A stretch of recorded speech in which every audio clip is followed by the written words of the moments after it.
नमस्कार साथियों, स्वागत है आप सभी का। युद्ध के दौरान में तमाम प्रकार की बातें इन दिनों चल रही हैं। तेल का संकट होते देखा, एलपीजी का संकट देखा, अभी कल हमने फर्टिलाइजर संकट के बारे में बात करी कि दुनिया के अंदर फर्टिलाइजर संकट आएगा तो उसकी वजह से खाद्यान्न संकट यानी भोजन का संकट आ जाएगा। लेकिन इसी बीच में एक तगड़ा इन दिनों मैसेज चल रहा है और वो मैसेज कहीं ना कहीं सत्य के बहुत नजदीक है। और वो ये कि इस पूरे बवाल में जो आप भूल गए वो ये है कि स्ट्रेट ऑफ हॉर्मुज से एक और जरूरी चीज निकलती है और वो है इंटरनेट। अब इंटरनेट अगर स्ट्रेट ऑफ हॉर्मुज से निकलता है तो क्या इंटरनेट वाकई में काटा जा सकता है? आप में से कई लोग कहेंगे साहब केबल कनेक्शन की तो बात सुनी थी, केबल कटता है, इंटरनेट कब से कटने लगा और ये कौन सोचने लगा कि इंटरनेट कटता है? तो आइए आज के सेशन में इस विषय पर डिटेल चर्चा करते हैं। इंटरनेट आफ्टर ऑल चलता कैसे है और स्टेट ऑफ हॉर्मुज से इंटरनेट कंट्रोल कैसे होता है, और अगर ईरानियंस लोग की सोच लिए कि यहां से इंटरनेट करना है, काटना है, तो उससे क्या असर पड़ जाएंगे। तो चलिए, क्या कुछ बड़ा हो सकता है, इसी कयास में विचारते समय आज के सेशन को आगे बढ़ाते हुए आपको लेकर चलता हूं क्योंकि दुनिया के जितने भी अपडेट हैं आज जो आप मुझे सुन पा रहे हैं, इसके पीछे भी निश्चित ही एक कारण है, दैट इज इंटरनेट। और उस इंटरनेट पर ही आपने मुझे YouTube के माध्यम से सब्सक्राइब किया हुआ है। नहीं किया है तो कर लीजिएगा, क्योंकि बहुत सारे मेरे भाई बंधु हैं जिन्होंने अभी तक सब्सक्राइब नहीं किया हुआ है। तो चलिए इस इंटरनेट की पूरी कहानी को बताते हैं, क्योंकि खबर बन रही है कि ईरान थ्रेटन कर रहा है रेड सी केबल्स को लेकर। ऐसी खबरें हैं, यहां पर चर्चा बनती है ईरान का नेक्स्ट मूव होगा कि हॉर्मुज को डिसरप्ट कर दिया जाए ग्लोबल इंटरनेट से। ऐसी हेडलाइंस तैर रही हैं। तो इंटरनेट कहां से होकर निकल रहा है? तो तस्वीर दिखा रही है कि समुद्र की गहराई से निकलता है। तो समुद्र की गहराई में क्या स्ट्रेट ऑफ हॉर्मुज भी शामिल है? तो इतनी दुनिया के समुद्र के सब तरफ केबल बिछ रही है और स्ट्रेट ऑफ हॉर्मुज की क्या कहानी है, इस पूरे को आज हम डिस्कस करने जा रहे हैं। उससे पहले जल्दी से क्विक अपडेट, जैसा कि आप सभी जानते हैं कि इन दिनों क्लाउड की बहुत चर्चा चल रही है तमाम जगह पर। उसी क्लाउड की एक प्राइम क्लास हम वेबिनार के अंदर लेने जा रहे हैं एआई का। ये रविवार इस रविवार को है। अगर आप भी सीखना चाहते हैं इस एआई टूल को या एआई के माध्यम से एआई के नए अपडेटेड वर्जन डिस्पैच के बारे में, तो आपका स्वागत है। लिंक कमेंट बॉक्स में है वेबिनार का, जाकर उसे ज्वाइन कर लीजिए। इस तरह की डिटेल्स आपसे मांगी गई हैं। रविवार सुबह 11 बजे फ्री ऑफ कॉस्ट आपकी क्लास होगी। और हाँ, चैनल को सब्सक्राइब करना बिल्कुल मत भूलिएगा। मेरे प्यारे साथियों, चर्चा जब की जा रही है तो इंटरनेट की चर्चा, और इंटरनेट की चर्चा इसलिए क्योंकि इंटरनेट की कनेक्टिविटी अगर डिसरप्ट हो जाए तो अमेरिका की बहुत सारी कंपनियों के स्टॉक्स रातों रात गिर सकते हैं। ऐसा मैं क्यों कह रहा हूं? ऐसा मैं इसलिए कह रहा हूं कि इस समय तमाम प्रकार के सोशल मीडिया हैंडल्स पर इस तरह की खबर चल रही है कि यार अगर ईरान को सब कुछ ही बर्बाद करना हुआ तो तेल और पेट्रोल और फर्टिलाइजर से तो दुनिया हाहाकार में है ही, लेकिन इंस्टेंट असर अगर देखना हुआ तो इंटरनेट का असर है वो जो कर सकता है। अब वो कर दिया तो क्या मतलब है? इंटरनेट चलता कैसे वो समझेंगे, लेकिन उससे पहले ये समझ लो कि इंटरनेट अगर बंद हो जाए दुनिया का, तो इंटरनेट आधारित अमेरिका की तो मैक्सिमम कंपनियां जो चल रही है वो आईटी के सेक्टर में काम कर रही है। आप चाहे सोशल मीडिया पर गूगल को उठा, मतलब यूट्यूब को देख लें, फिर चाहे गूगल का काम है यूट्यूब, इसके अलावा मेटा उठाकर देख लें, अमेजन उठाकर देख लें, जितनी भी प्रकार की कंपनी है, टेक कंपनी है, चाहे एआई से रिलेटेड कंपनी है, इंटरनेट ओरिएंटेड। और अगर इंटरनेट बाधित हुआ तो खेल खत्म, और इंटरनेट को खत्म करने के लिए तार काटे जा सकते हैं, ऐसी चर्चा है। तो सबसे पहले जरूरी यह है समझना कि इंटरनेट आफ्टर ऑल चलता कैसे है। आसान भाषा में ऐसे समझिए, बचपन में पता नहीं आपने वो खेल खेला है या नहीं, मेरा बचपन बहुत ज्यादा गांव में भी बीता है। तो मैंने एक बहुत खेल खेला था। माचिस की डिब्बी के अंदर दो डिब्बियों को लिया, धागे से बांधा, एक दूर खड़ा कर दिया किसी व्यक्ति को, और एक डिब्बी के अंदर कुछ भी अनाउंसमेंट किया, एक छोटे से जो खाली वाउचेस हैं उसके अंदर, दूसरे ने दूर तक उस बात को सुन लिया कि मैंने क्या बोला। आपने नहीं किया, करके देखिएगा, बड़ा इंटरेस्टिंग है ये जो धागे से बात गई, ये धागे से बात जाने का तरीका किसी ने सही से खेल लिया। आज आप दूसरा तरीका देखें। अगर मैं चाहूं तो मेरे सामने रखे लैपटॉप को एचडीएमआई केबल से मेरे सामने लगे इस डिजिटल बोर्ड से कनेक्ट कर सकता हूं, यानी इसका डेटा मुझे इसमें दिखने लगेगा। केबल के माध्यम से मैंने डेटा को एक साथ जोड़कर कनेक्ट कर दिया, मतलब तार के माध्यम से मैं एक कंप्यूटर का डेटा दूसरे कंप्यूटर में देख सकता हूं, या आप और हम कई बार कर चुके। अरे जब पेन ड्राइव से डेटा ट्रांसफर कर सकते हैं तो तार से भी एक लैपटॉप से दूसरे लैपटॉप के अंदर तार से डेटा ट्रांसफर कर सकते हैं। इंटरनेट के अंदर यही काम जो आप अभी दो कंप्यूटर के बीच में एक तार से कर रहे हैं, सोचिए कि इस दुनिया के सारे कंप्यूटर्स को एक तार से जोड़ दिया जाए, या दुनिया के सारे कंप्यूटर्स किसी ना किसी प्रकार के तार से, और तार नहीं तो किसी ऐसी डिवाइस के थ्रू जैसे वाईफाई यानी कि वायरलेस फिडेलिटी के थ्रू, लाइफाई उसके थ्रू कनेक्ट करके जोड़ दी जाए कि आपका डेटा उस पर चढ़े और चढ़ करके एनक्रिप्ट होकर के आगे किसी और तार के माध्यम से दूर तक पहुंच जाए। इसे आसान तरीके से ऐसे समझिए, जैसे आप अपने फोटोज को ब्लूटूथ के माध्यम से जब किसी को भेजते हैं तो फोटोज ब्लूटूथ के माध्यम से किसी ना किसी प्रकार की वेव के थ्रू जा रही होंगी, कुछ तो ट्रांजेक्शन हो रहा होगा। वो जो प्रक्रिया हवा से हवा में चल रही है तो छोटे मोटे लेवल पर तो ये हो जाती है, लेकिन अगर यहां से आपको अमेरिका तक भेजनी है तो सब ब्लूटूथ से तो नहीं भेज पाओगे। तो फिर वो तरीका क्या होता है? तरीका है इस दुनिया के सारे कंप्यूटर तार से जुड़े हुए हैं, भले ही आप और हम उसे वायरलेस के थ्रू यूज करते हो, इंटरनेट डेटा को हम लोग मोबाइल नेटवर्क के थ्रू यूज करते हो, नेटवर्क की रेंज में रहते हैं तो हमारी कनेक्टिविटी बनी भले ही रहती हो, लेकिन दुनिया के एक देश से दूसरे देश में अगर जाना है और बीच में पानी पड़ गया तो ना तो वाईफाई चले, ना लाईफाई चले, ना ब्लूटूथ चले, ना कोई शेयर चले, क्या करें फिर? तो साहब यहां से एक देश का पूरा डेटा एक डेटा सेंटर से दूसरे देश तक भेजने के लिए तार डाले जाते हैं, और ये तार समुद्र के अंदर डाले जाते हैं। बोले साहब एक बात बताओ, बात तो बहुत पते की है, लेकिन इस बात का ख्याल सबसे पहले किसको और कैसे आया, कहां है इसका इतिहास?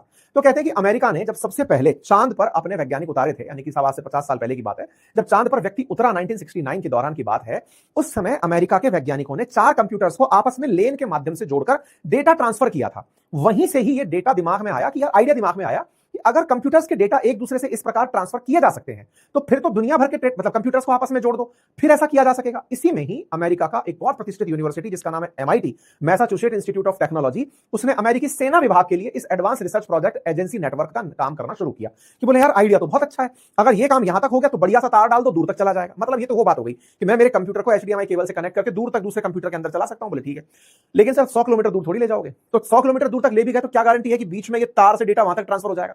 इसका मतलब एक बहुत जरूरी चीज की जरूरत पड़ी और वो ये कि डेटा ट्रांसफर होते समय जो बीच का तार है ना, जो कंप्यूटरों को आपस में जोड़ रहा है, उसमें डेटा निर्बाध रूप से और बहुत तेजी से जा सके। डेटा को जाने में देरी ना है, तो तेजी से चलने का सबसे अच्छा विकल्प क्या है? बिजली, प्रकाश, रोशनी। बोले लाइट की गति से अगर डेटा ट्रांसफर हो सके तो उससे बेहतर कोई आइडिया नहीं हो सकता। बस यहीं से ही डेटा ट्रांसफर के लिए लोगों का दिमाग लगना शुरू हुआ और रॉबर्ट ई काहन और विंट कार्फ ने इसी प्रक्रिया के माध्यम से इंटरनेट प्रोटोकॉल सूट तैयार किया। धीरे धीरे यही चीज आगे बढ़ती चली गई और HTML के माध्यम से प्रकाशित होती चली गई। तो कहने का मतलब यह है, दुनिया का जो डेटा है वो पहले कैसे शुरुआत में आइडिया आया वो मैंने आपको बताया। शुरुआती आइडिया को, जैसे टेलीफोन पर बात करते समय अपनी बातें एक फोन से तार के माध्यम से दूसरे तक जाती थी, बिल्कुल वैसे ही अब डेटा का ट्रांसफर सोचा जा रहा था कि कंप्यूटर कनेक्टेड है, जानकारी भेज दो। समय बीतता गया, बोले डेटा ट्रांसफर तेजी से हो, भारत का डेटा अमेरिका का हो, अमेरिका में हो, अमेरिका का ब्रिटेन में हो, चाइना में हो, कैसे संभव है? तो बोले इन सबको डेटा को भेजने के लिए एक फाइबर केबल डाली जाएगी जिसका नाम है ऑप्टिकल फाइबर केबल। ये क्या है? असल में क्या होता है कि ये जो फाइबर केबल है, इसको समझिए कि अंदर से कोई कांच का पाइप है। आसान भाषा में समझे तो ये कोई कांच का पाइप ऐसा, जैसे आज मान लो आपने किसी कांच पर सूरज की रोशनी दिखाई तो कांच उसको चमका के दूसरी तरफ दिखा देता है ना। आपने किसी को अगर परेशान किया होगा भी ऐसे कांच दिखा दिखा के, या घड़ी से अगर आपने परेशान करके देखा हो तो आपको ये समझ आएगा रिफ्लेक्शन है, रिफ्लेक्शन दूर तक चला जाता है।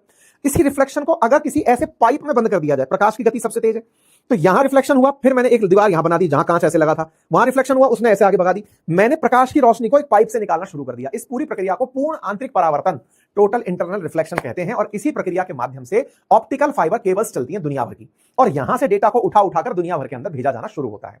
तो इसका मतलब यह हुआ कि दुनिया का अगर कोई भी डेटा दूसरे देश में जाना है तो उसके लिए तार तो चाहिए ही चाहिए, बिल्कुल चाहिए साहब। लेकिन सर एक बात बताओ कि जब तार चाहिए तो ये तार को कैसे मेंटेन किया जाएगा? मेंटेन करने के सब मशीनें लगी हैं।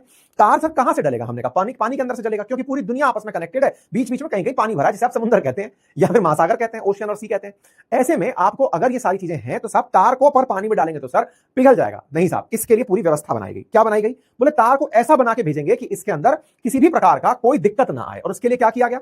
बोले सबसे पहले तार के चारों तरफ एक हम पॉलीएथानील लगाएंगे, उसके बाद में हम उसको नायलॉन के यार्न से बांधेंगे, उसके बाद में उसमें माइलर टेप लगाएंगे जो एल्यूमिनियम वाटर का बैरियर का काम करेगा, उसके बाद स्टील वायर लगाएंगे जो उसको मजबूती देगा, फिर कॉपर शीट लगाएंगे, फिर उसके अंदर पेट्रोलियम जेली भरेंगे ताकि उसके अंदर पानी बाहर निकलता रहे, और उसके बाद में फिर कॉपर शीट लगाएंगे और अंदर जो है ना वो हम ऑप्टिकल फाइबर केबल उसके अंदर डाल देंगे। मतलब बोले इस ऑप्टिकल फाइबर केबल जिसके माध्यम से सूचना जा रही है, इसका मल्टी लेवल इसकी सिक्योरिटी सुनिश्चित करेंगे और फिर पानी में डाल देंगे। बोले ये बढ़िया साहब। तो इस प्रकार से कुल मिलाकर कई लेयर्स के अंदर कांच के इस पाइप को भेजा जाता है, और वो समुद्र के माध्यम से, क्योंकि हवा के माध्यम से भेज नहीं पाओगे इसलिए पानी की गहराई से भेजा जाता है। अब दुनिया का नजारा देख लो, दुनिया भर में ये केबल कुछ इस तरह से दुनिया भर में डली हुई है। लगभग 450 से ज्यादा केबल है दुनिया को कनेक्ट करने वाली जो आपके सामने है।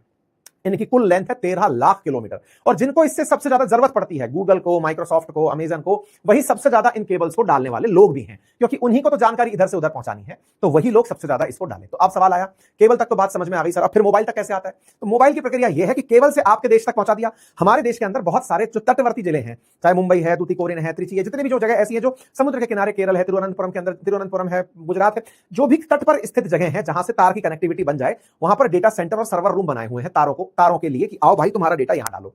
फिर वहां से और तारों के माध्यम से उन डेटाओं को आगे की तरफ भेजा जाता है।